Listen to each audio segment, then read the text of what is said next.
आता है दुख हमारे जीवन में? क्यों आती हैं मुसीबतें हमारे जीवन में? भगवान हमें दुख क्यों देते हैं?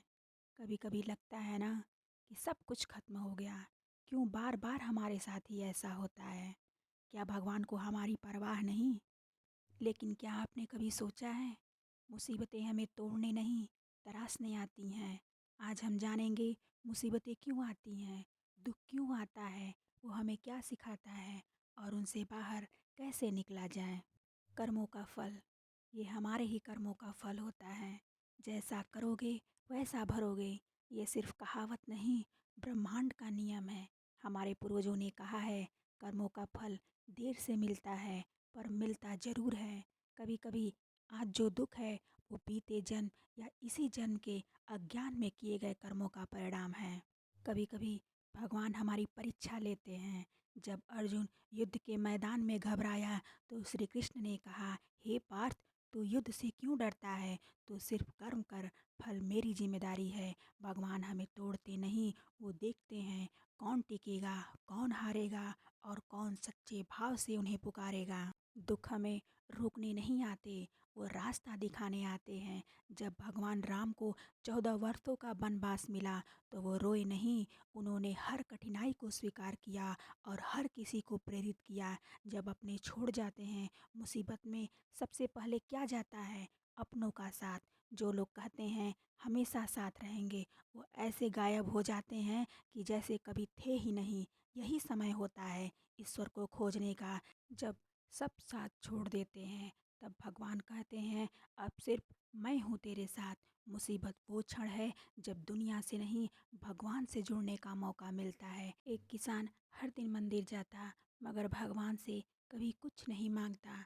जब उसकी फसलें बर्बाद हो गईं तब भी वो मंदिर आया। लोग बोले, अब क्यों आए हो? उसने कहा, जब सब छूट जाए तब भगवान ही शेष बचते हैं। अब मैं भगवान से जुड़ गया हूँ। कैसे निकलें इस दुख से? कैसे निकलें इस मुसीबत से? संगत बदलो। अगर आप रोने वालों के बीच बैठोगे, आप टूटोगे। अगर उठने वालों के साथ बैठोगे, आप संभल जाओगे। भगवत गीता पढ़ो। गीता सिर्फ किताब नहीं, कठिन समय में अमृत है। श्री कृष्ण ने कहा, जो हुआ वो अच्छा हुआ, जो हो रहा है वो भी अच्छा हो रहा है और जो होगा वो भी अच्छा ही होगा। सेवा करो। जब तुम दूसरों के दुख मिटाओगे तब ईश्वर तुम्हारा दुख खुद मिटाएगा। ध्यान और मौन, मन शांत हो जाए तो हर हल दिखने लगता है। मुसीबत से भागो मत, मन को शांत करके समाधान खोजो। स्वीकार करना सीखो। दुख को जब तुम स्वीकार करते हो तो उसका असर कम हो जाता है। कभी कभी दुख और मुसीबत में भगवान की कृपा छुपी हुई होती है, लेकिन हम उन्हें समझ नहीं पाते।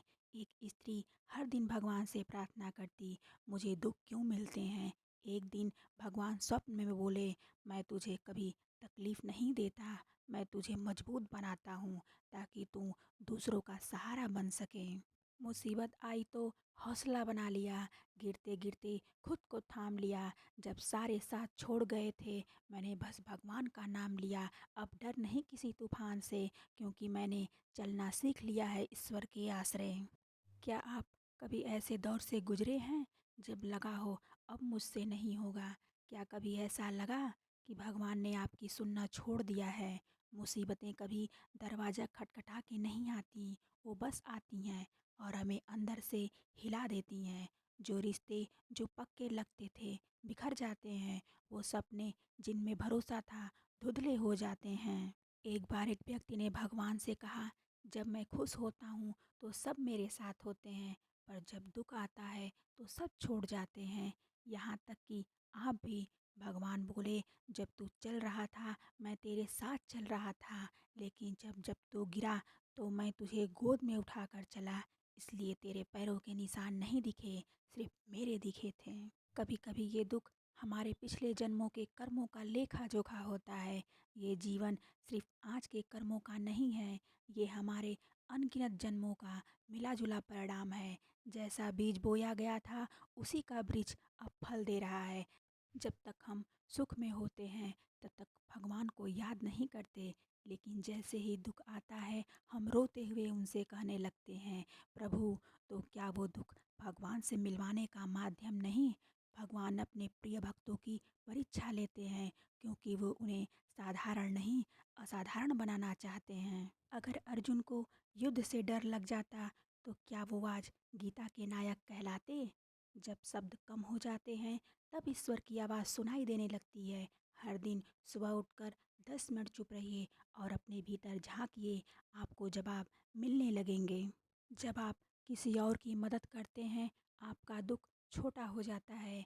सेवा सबसे शक्तिशाली उपाय है मुसीबत से बाहर निकलने का, चाहे वो ओम नमः शिवाय हो, हरे राम हो या गुरु मंत्र। जब तक मुसीबत खत्म न हो तब तक मंत्र ही मित्र बन जाएं। अगर आप रोज नकारात्मक लोगों में बैठते हैं तो आप अंदर से टूटेंगे, लेकिन अगर किसी सच्चे संत किताब का सहारा लिया जाए तो आप दुख से उबरने लगेंगे। दुख और मुसीबत ईश्वर का दिया हुआ वरदान है, उन्हें पहचानो। एक बीज जब धरती में दबाया जाता है, अंधेरे में होता है, मिट्टी से ढका होता है, वो सोचता है मैं खत्म हो गया, लेकिन वहीं से उसकी जड़ें निकलती हैं और वही बीज एक विशाल वृक्ष बनता है। तो क्या दुख और मुसीबत दबाव हैं या ईश्वर की योजना का पहला कदम?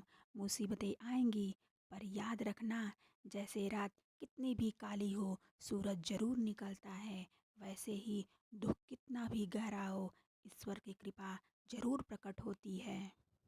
राह में कांटे थे फिर भी चलना पड़ा, अंधेरे गहरे थे फिर भी जलना पड़ा। जब सब साथ छोड़ गए तब एक ही साथ मिला और वो था भगवान का नाम।